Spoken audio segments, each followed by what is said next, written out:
Hello दोस्तों, philosophy optional में आपका स्वागत है। दोस्तों, हम जॉन लॉक को पढ़ रहे थे। जॉन लॉक अनुभववादी दार्शनिक है, ठीक है।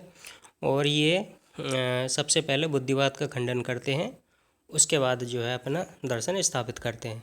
तो दोस्तों, हमने जो है इनके अनुसार जो ज्ञान के स्रोत जो थे वे क्या था, अनुभव था। और अनुभव से जो है हमें संवेदन और संवेदना मिलती है, ठीक है दोस्तों, सेंसेशन एंड रिफ्लेक्शन।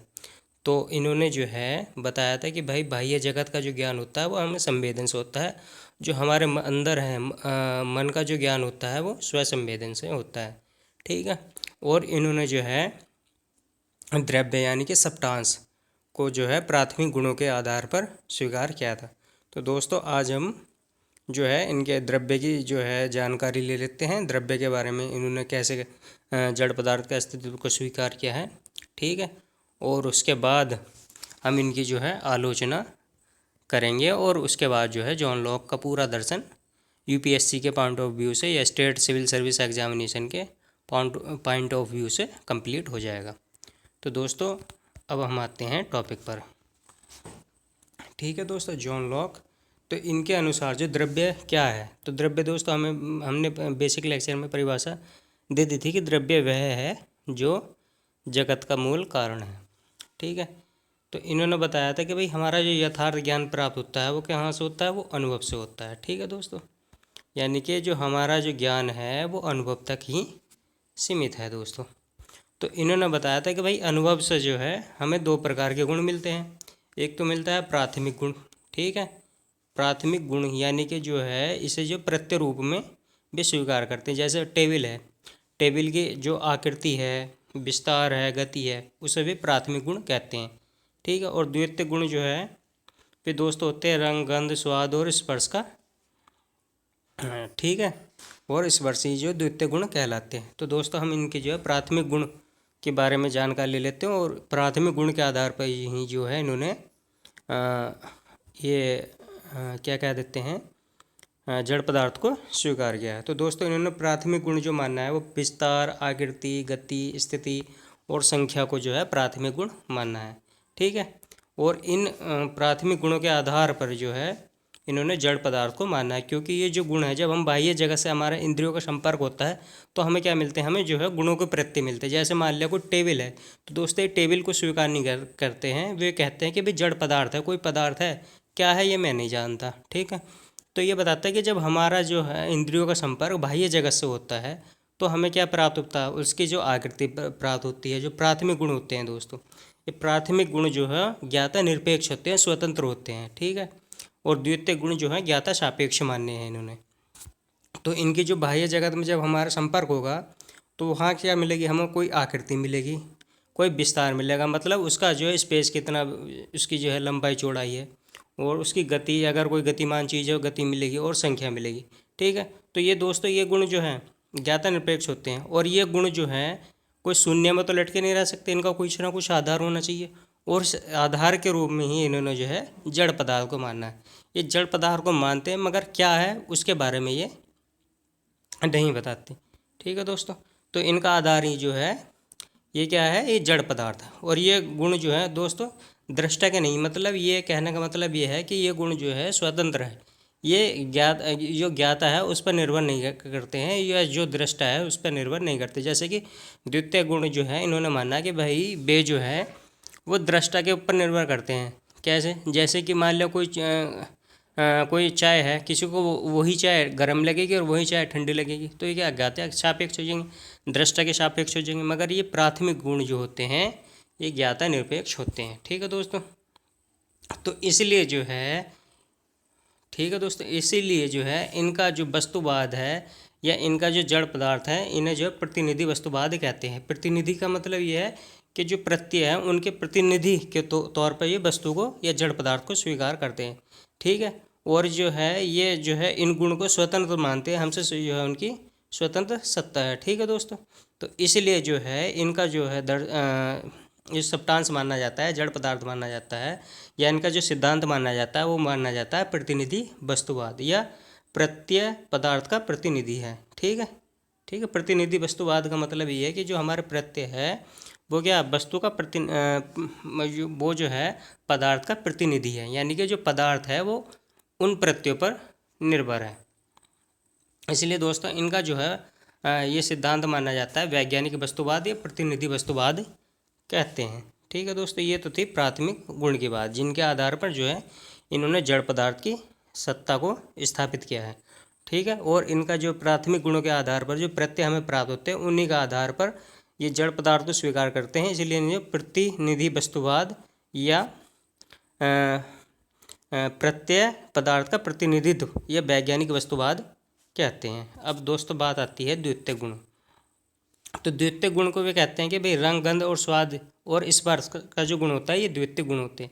ये इन्हें जो है द्वितीय गुण को या गौण गुण मानते हैं। ठीक है दोस्तों, और इनका आधार क्या मानते हैं? इनका आधार वे चेतना मानते हैं। ये गुण जो है पदार्थ में नहीं रहते, ये चेतना में रहते हैं। जैसे इनका मानना है कि भाई जो रसगुल्ला है उसमें मीठापन, वो मीठापन रसगुल्ले में नहीं रहता, वो हमारी चेतना में रहता है। मतलब हम अगर सोचेंगे कि वो मीठा है तो मीठा लगेगा, हम सोचेंगे कि वो कड़वा है तो वो कड़वा लगेगा। मतलब ये चेतना पर निर्भर है, ये ऐसा इनका मानना है। ठीक है, तो दोस्तों ये मानते हैं कि भाई ये द्वितीय गुण जो है चेतना पर, ये जो है चेतना पर निर्भर है, पदार्थ पर नहीं। इनका कोई स्वतंत्र अस्तित्व नहीं है, ये ज्ञाता सापेक्ष है।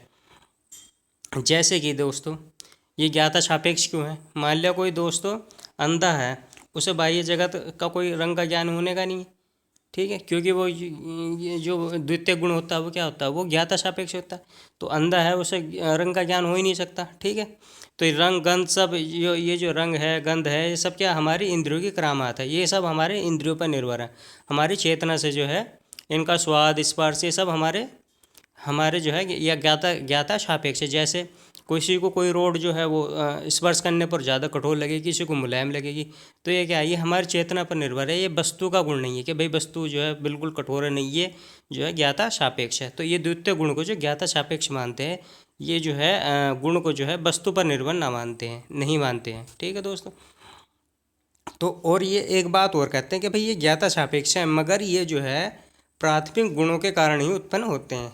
ठीक है, ये द्वितीय गुण जो है या गौण गुण जो है ये कैसे है? ये प्राथमिक गुणों के आधार पर ही उत्पन्न होते हैं। ठीक है, तो दोस्तों इनका मैं कहने का मतलब है कि भाई कोई द्वितीय गुण क्यों जो है ज्ञाता सापेक्ष होता है? क्योंकि इनका कहना है कि भाई कोई ऐसी गंध हो ही नहीं सकती जिसे किसी ने सूंघा ना हो। ठीक है, कोई ऐसा स्वाद हो ही नहीं सकता जिसे किसी ने चखा ना हो। इसलिए जो है ये कहते हैं कि भाई जो द्वितीय गुण है वे ज्ञाता सापेक्ष है। ठीक है, तो प्राथमिक गुण और द्वितीय गुण हमने डिस्कस कर लिए हैं। तो प्राथमिक गुणों के आधार पर जो है इन्होंने जड़ पदार्थ को स्वीकार किया है। ठीक है, और प्राथमिक गुण जो है ज्ञाता निरपेक्ष होते हैं, स्वतंत्र उनकी जो है सत्ता होती है। और गौण गुण जो है ज्ञाता सापेक्ष होते हैं। ठीक है, ये पदार्थ में ना होकर हमारी चेतना में होते हैं। ठीक है, अब दोस्तों इन्होंने जो है प्रत्यय के कुछ प्रकार बताए हैं। ठीक है, तो प्रत्यय दोस्तों दो प्रकार के होते हैं, एक होता है सरल प्रत्यय, एक होता है मिश्र प्रत्यय।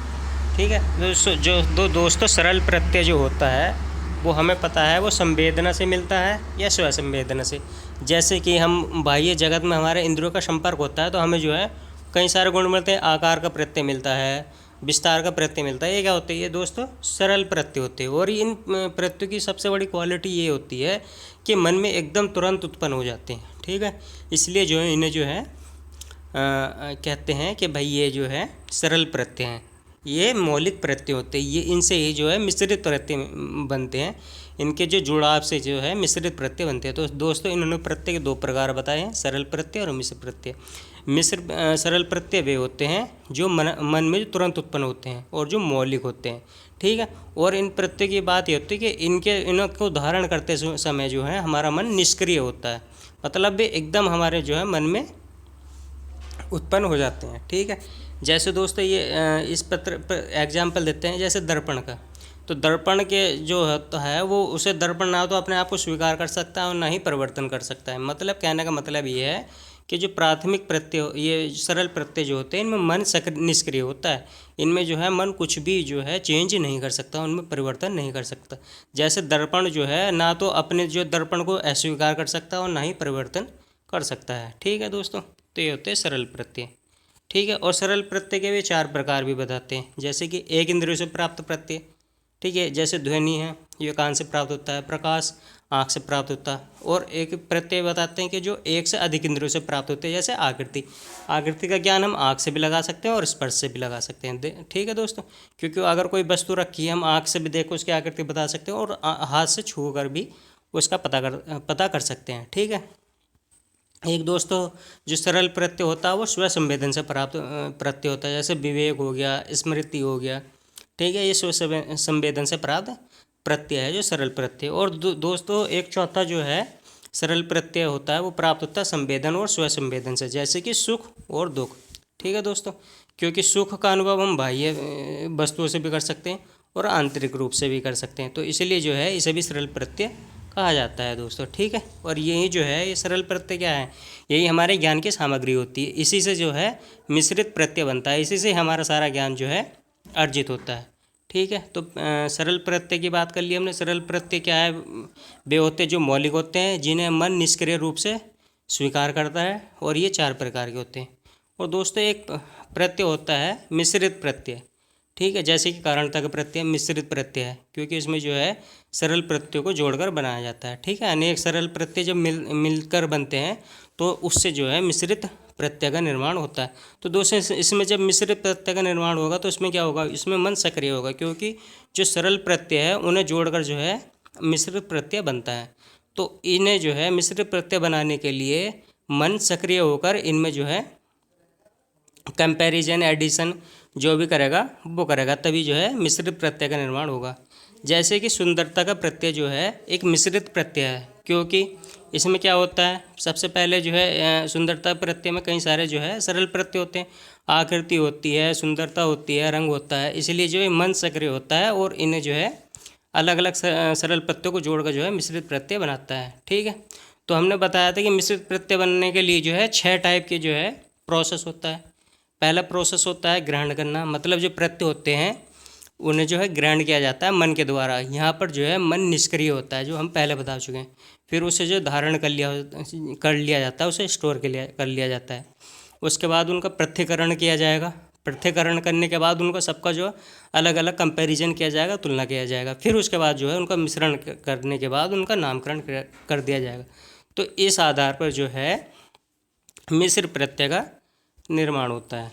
अब दोस्तों नेक्स्ट जो है हम इनके लॉ की आलोचना पर और विचार कर लेते हैं, क्योंकि लॉक ने कुछ ऐसे सिद्धांत दिए हैं जो व्यवहारिक जीवन से बिल्कुल हट के हैं। तो उनका जो है पहली जो है आलोचना ये है कि लॉक जो है अनुभववादी, संगत अनुभववादी नहीं है। क्यों नहीं है, क्योंकि जो है उन्होंने बताया था कि भाई अनुभव ही ज्ञान का साधन है, लेकिन बाह्य पदार्थ का अनुमान करते हैं, ठीक है। तो दोस्तों ये कहते हैं कि भाई अनुभव ही ज्ञान का एकमात्र स्रोत है, मगर ये क्या बाह्य पदार्थ का अनुमान करते हैं। तो अनुमान के आधार पर जो है हम अनुभववादी नहीं हो सकते, ठीक है दोस्तों। इस आधार पर जो है संगत अनुभववादी नहीं है।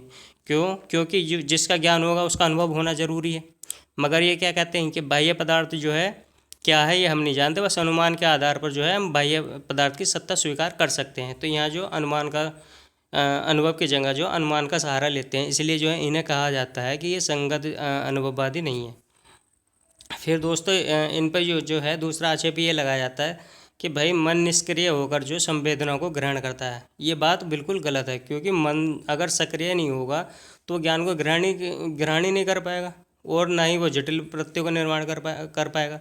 इसलिए इन पर यह आक्षेप लगाया जाता है कि भाई जो प्राथमिक प्रत्यय सरल प्रत्यय होते हैं, इन्होंने कहा है कि उस समय जब वे उत्पन्न होते हैं उस टाइम पर जो है हमारा मन निष्क्रिय होता है। मगर ऐसा कहना गलत है, क्योंकि मन अगर निष्क्रिय होगा तो प्रत्यय उत्पन्न ही नहीं हो पाएंगे, ठीक है। तो इनका जो है ये भी सिद्धांत गलत बैठता है। फिर तीसरा आक्षेप इन पर लगाया जाता है कि दोस्तों अनुभव से जो प्राप्त होता है ज्ञान वो सीमित होता है। इससे क्या होता है, जो सार्वभौमिक ज्ञान है और अनिवार्य ज्ञान है उसकी व्याख्या नहीं हो पाती है, ठीक है। कैसे, क्योंकि दोस्तों हमें पता है कि जगत में जो है कुछ ऐसी चीज़ है जो सार्वभौमिक भी है और अनिवार्य है। और अनुभव से हमें प्राप्त ज्ञान जो होता है वो क्या होता है, चेंजेबल होता है, परिवर्तनशील होता है। तो इस आधार पर जो हमारा अनिवार्य है सार्वभौमिक ज्ञान है वो जो है उसकी व्याख्या हम नहीं कर पाएंगे, ठीक है दोस्तों। फिर चौथा आक्षेप ये लगाया जाता है, बर्कले ने जो है इन पर आक्षेप लगाया है कि जो प्राथमिक गुण जो इन्होंने स्वीकार किए हैं, जिनके आधार पर वस्तु की सत्ता स्थापित करते हैं, वो भी जो है द्वितीयक गुण होते हैं। ठीक है, बर्कले ने एग्जाम्पल दिया है, जैसे कि विस्तार का इन्होंने एग्जाम्पल दिया था लॉक ने, कि भाई विस्तार जो है ये क्या प्राथमिक गुण है। ठीक है, और प्राथमिक गुण क्या होते हैं, ज्ञाता निरपेक्ष होते हैं, स्वतंत्र होते हैं। बर्कले कहते हैं कि प्राथमिक गुण भी जो है ज्ञाता सापेक्ष होते हैं, द्वितीयक गुण होते हैं। जैसे कि विस्तार है, कोई हवाई जहाज जो है दूर से अगर देखेंगे तो छोटा लगेगा, नज़दीक से देखेंगे तो बड़ा लगेगा। तो इनका कहना है कि ये भी भाई जो है ज्ञाता सापेक्ष है, ये भी जो है दृष्टा के जो है ज्ञान पर निर्भर है, दृष्टा के देखने पर निर्भर है कि वो जो है पदार्थ कैसा है कैसा नहीं है। तो ये कहते हैं कि भाई प्राथमिक गुण भी द्वितीय गुण है। तो यहाँ जो है बर्कले इन पर आक्षेप लगाते हैं। फिर दोस्तों पांचवा जो है इन पर आक्षेप लगाया जाता है कि आत्मा एवं ईश्वर भी जो है अस्तित्व विहीन हो जाएंगे। क्यों हो जाएंगे? क्योंकि आत्मा और ईश्वर का हम प्रत्यक्ष नहीं कर पाते। और लोग मानते हैं कि भाई आत्मा और ईश्वर है, मगर ये भी कहते हैं कि भाई कि ज्ञान का स्रोत क्या अनुभव है। अनुभव है, जहाँ तक अनुभव तब वहाँ तक जो हमें ज्ञान प्राप्त हो सकता है, और अनुभव से पर हमें ज्ञान प्राप्त नहीं हो सकता। मगर जब अगर हम ईश्वर और आत्मा की बात करें तो इसका तो अनुभव ही नहीं हो पाता। तो इस आधार पर तो आत्मा और जो ईश्वर का अस्तित्व भी जो है वो संदेह में आ जाएगा। मगर ये स्वीकार कर लेते हैं आत्मा और ईश्वर को। तो यहाँ पे जो है इनके दर्शन में विरोधाभास उत्पन्न होता है। तो दोस्तों ये जो था ये जॉन लॉक का पूरा दर्शन था, जो हम 2 लेक्चर में पढ़ चुके हैं। ठीक है, तो दोस्तों ये सारा जो है यूपीएससी के सिलेबस के अकॉर्डिंग है। ठीक है, और सारे कॉन्सेप्ट जो है हमने जॉन लॉक या जो पहले दार्शनिक है उनमें लिए हैं। दोस्तों नेक्स्ट लेक्चर में हम दूसरे अनुभववादी दार्शनिक बर्कले को पढ़ेंगे। तो आज के लिए इतना ही। Thank you for watching.